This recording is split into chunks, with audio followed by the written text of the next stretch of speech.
Welcome to the Coin Bureau Weekly Crypto Review. Here are this week's top headlines in the crypto news. Crypto recovery. Coins and tokens start to rally after over a dozen weeks of losses. Is this the beginning of a short-term market reversal or just another bull trap? BTC in the green. A recent report by megabank JP Morgan suggests that Bitcoin miners are back to making big profits. Could the new break-even price be the BTC bottom? Proof of stake date. Ethereum's developers confirm a tentative date for the merge, causing many Ethereum tokens to rally. Here are the ones to watch. Celsius comes out short. Almost exactly 1 month after pausing user withdrawals, Celsius officially files for bankruptcy, leaving its users in limbo. Everything you need to know. Big tech in trouble. As major earnings calls approach, many investors fear that company profits are on the cusp of collapse. What does it mean for the crypto market? Inflation acceleration. The CPI for June comes in at yet another historic high, as consumers at all income levels start to feel the squeeze. How much higher could inflation go? And a closer look at last week's top-performing cryptos and where they're headed next. All this and more in just a moment. Good morning, afternoon, or evening. Thank you for tuning in. My name is Guy, and what you're about to see is educational content, not financial advice. You can find any topics you're looking for using the timestamps in the video timeline. And now for today's top stories. Last week, we saw the first signs of a crypto market recovery in almost 4 months. As I mentioned in yesterday's newsletter, BTC's daily price printed a double bottom followed by the 3 white soldiers candlestick pattern, both of which are signs of trend reversal. More importantly, the bear flag that was forming on BTC's weekly chart never played out, and June was also a green month. These are 2 more signs of a trend reversal, but it begs the obvious question, and that's whether this apparent trend reversal will last. Well, believe it or not, it looks like it might, at least until the Federal Reserve's next meeting on the 27th of July, when Chairman Jerome Powell will be announcing how much the Fed plans to raise interest rates. If the rate hike is within investor expectations, the recovery rally could continue. If not, then it probably won't. Even if the Fed's rate hike is within investor expectations, the recovery rally could still be cut short, and that's because the gross domestic product, or GDP, figures for the second quarter of 2022 will be published the very next day on the 28th of July. Busy couple of days.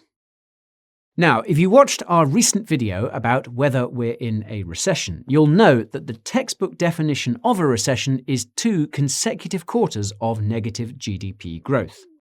In case you missed the memo, US GDP for the first quarter was negative, and the second quarter could see the same print. As crazy as it sounds, news of a recession could actually be bullish for the crypto market, and that's because the Fed could respond by pausing its interest rate hikes or even dropping interest rates again.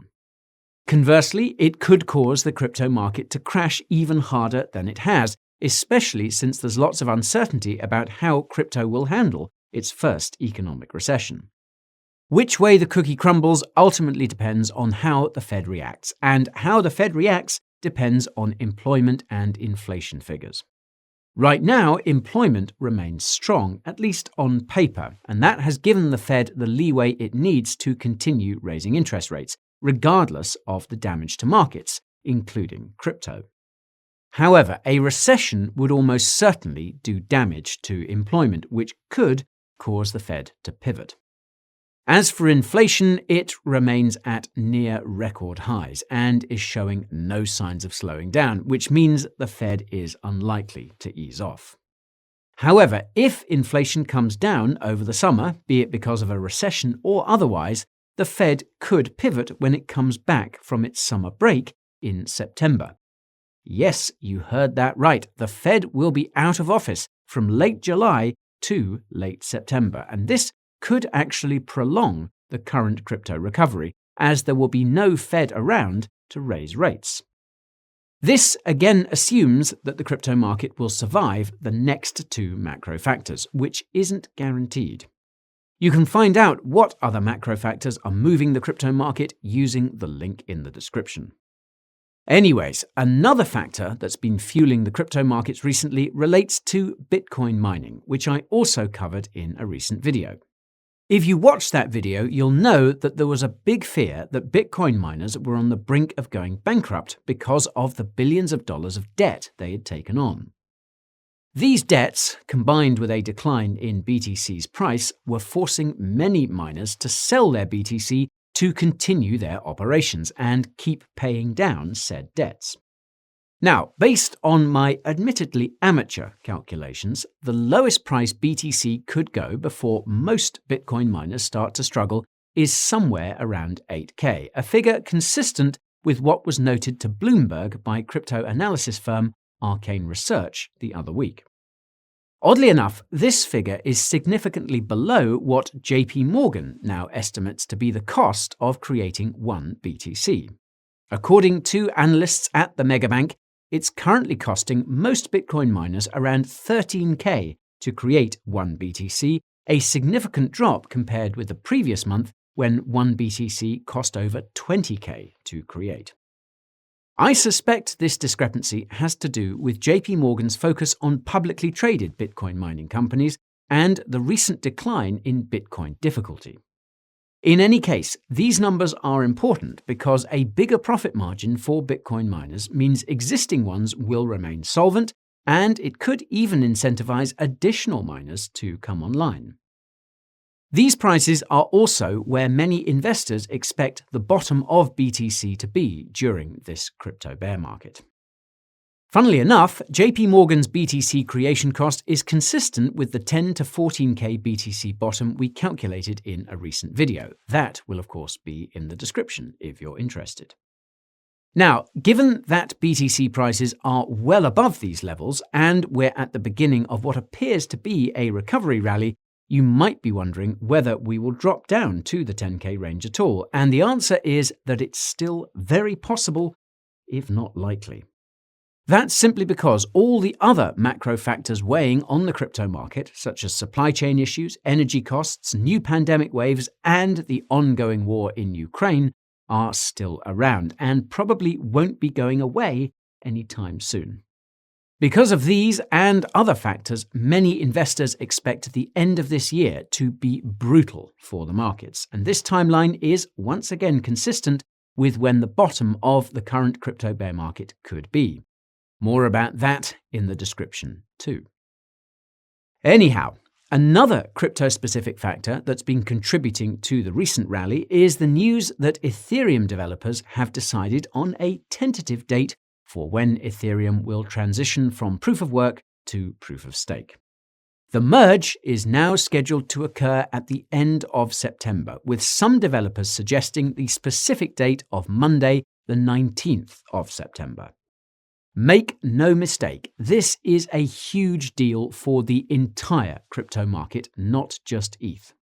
That's because many major altcoins exist as ERC20 tokens on the Ethereum blockchain, including stablecoins like Tether's USDT and Circle's USDC. Ethereum is also the largest blockchain by total value locked, and its TVL is even bigger when you include all the layer 2s and sidechains that rely on Ethereum for security. Not only that, most of the largest NFT, metaverse, and even blockchain gaming projects exist on or derive their security from Ethereum.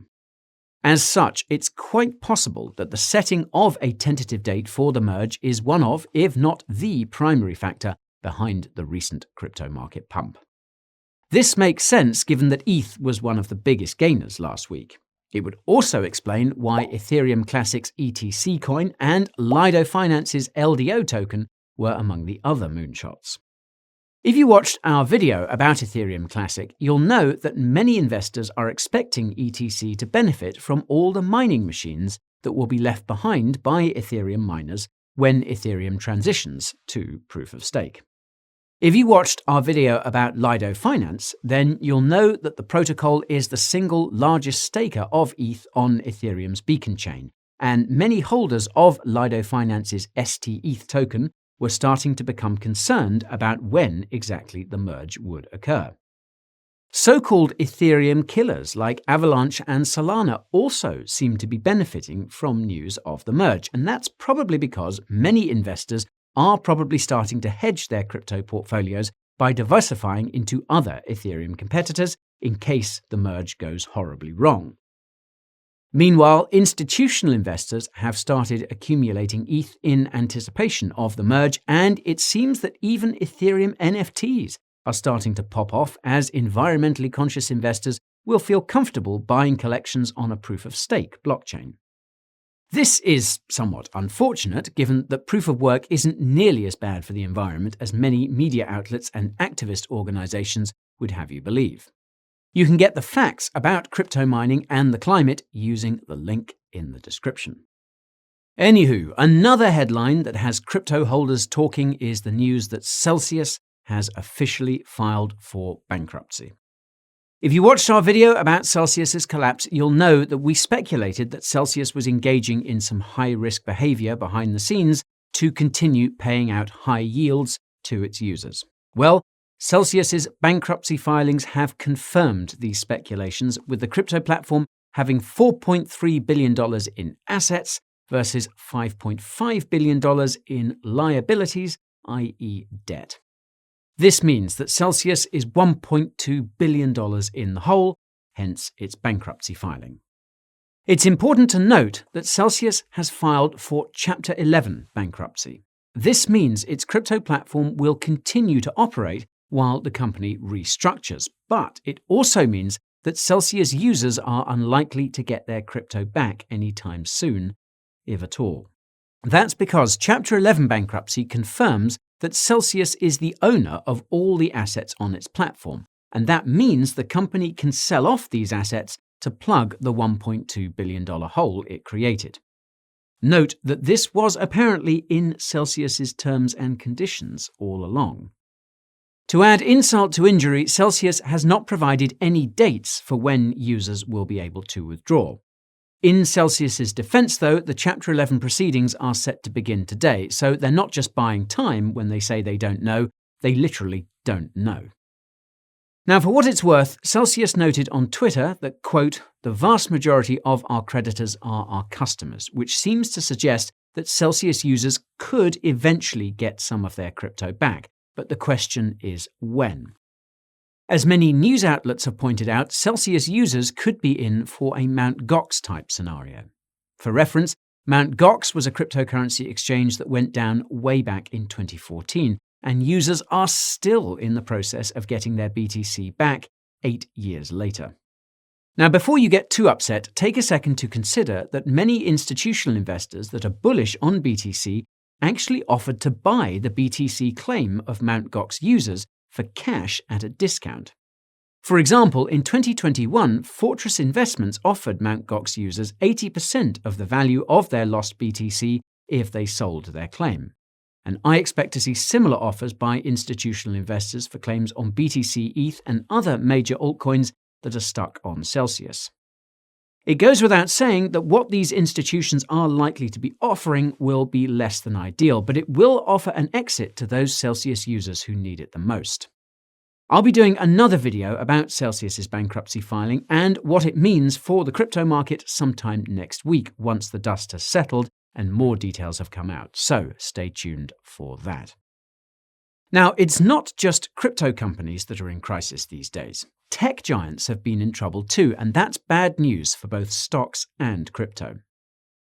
It's bad news for stocks because tech companies make up a substantial chunk of benchmark investment indices like the S&P 500, so if they perform poorly, they're likely to drag down the rest of the stock market too. Similarly, the crypto market is highly correlated to tech stocks, specifically the Nasdaq 100. It should come as no surprise then that the Nasdaq also saw a nice recovery late last week. Just like the crypto market recovery, however, the recovery in tech stocks is unlikely to last for long. Although tech giants like Apple and Amazon are still doing all right, last week Google announced that it won't be hiring as many people going forward due to the, quote, uncertain economic outlook, and Microsoft went as far as to announce that it would be laying off, quote, less than 1% of its workforce. As reported by The Guardian, Netflix, Meta, Google, Twitter, and Tesla will all be releasing their Q2 earnings over the coming weeks, and the cracks forming at Google and Microsoft suggest that these earnings will come in below investor expectations. Case in point, Meta CEO Mark Zuckerberg recently stated that, quote, this might be one of the worst downturns that we've seen in recent history, and that the company would be hiring 30% fewer software engineers as a result. Now, to be fair, this news from Meta isn't all that surprising, given that the idea of a centralized metaverse owned and operated by a company that's known for censorship isn't all that appealing to anyone with half a brain.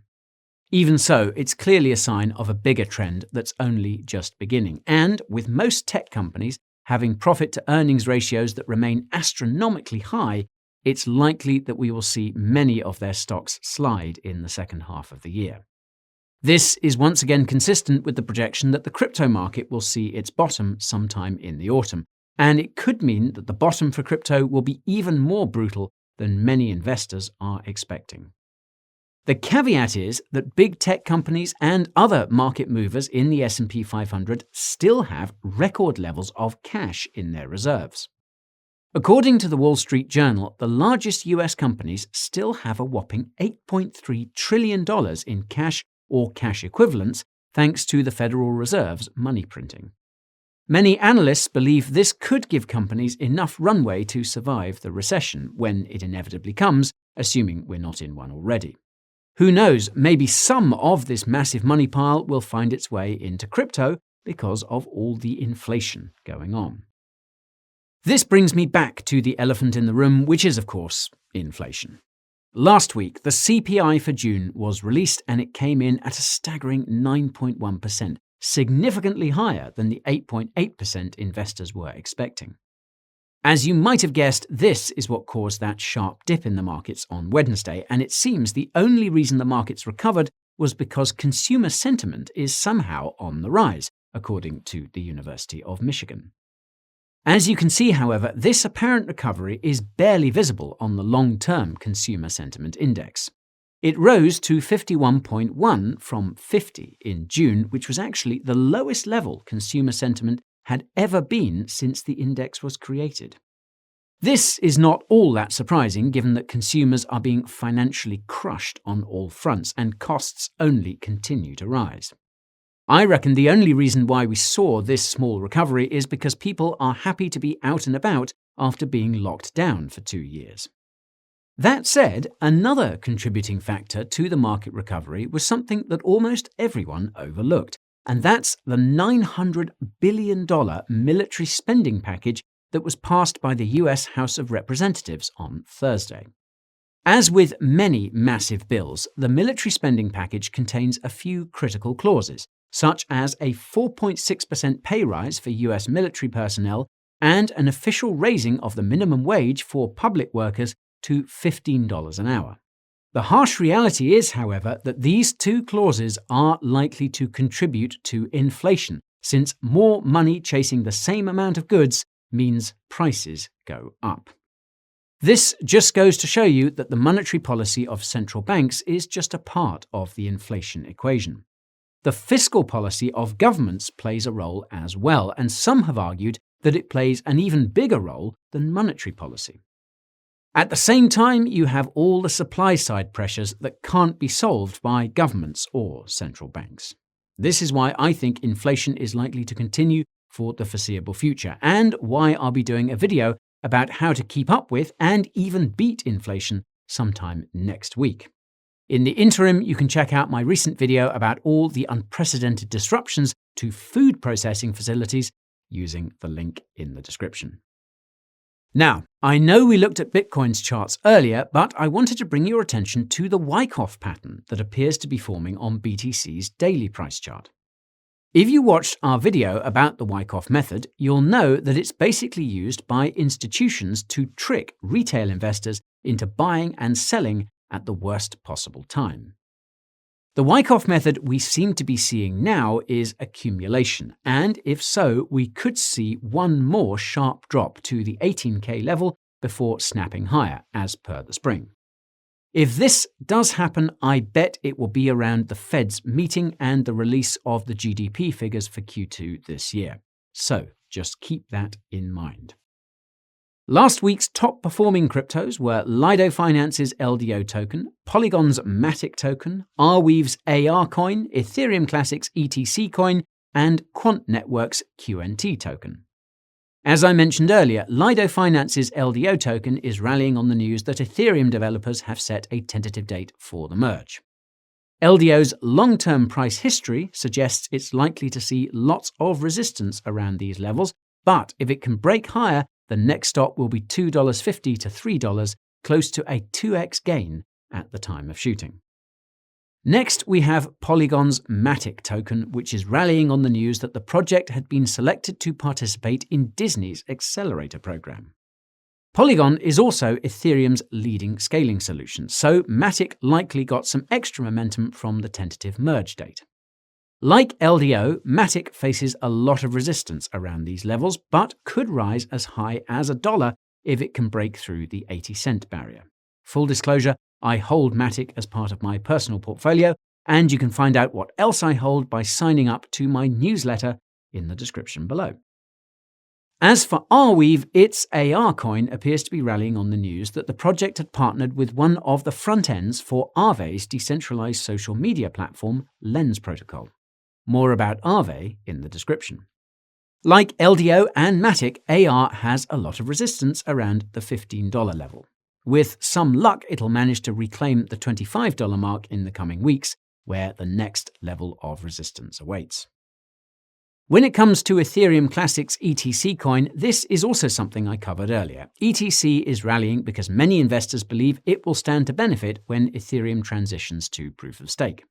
I rather wonder just how much ETC could rally though, because the Ethereum Classic Twitter account hasn't posted anything since late April. This leads me to believe that what we're seeing now has less to do with fundamentals and more to do with speculation. Be vigilant.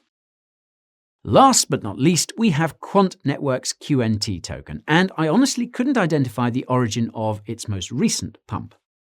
My best guess is the news that 1,900 people had signed up for the crypto project's course about its Overledger protocol at King's College here in London. QNT is actually looking quite strong on the daily, and if we see another bull flag play out, it could rally as high as $120 in the coming weeks. If you want to learn how to do this kind of basic technical analysis, check out our technical analysis tutorial using, of course, the link in the description. And that is all for today's Coin Bureau Weekly Crypto Review. If you enjoyed it, you know what to do. Hit that like button, subscribe button, and bell icon too. If you're looking to maximize your gains during the bear market, the Coin Bureau Deals page is where you should go. You can find the link to that resource and many others in the description below. Thank you so much for watching, and I'll see you all in next week's episode.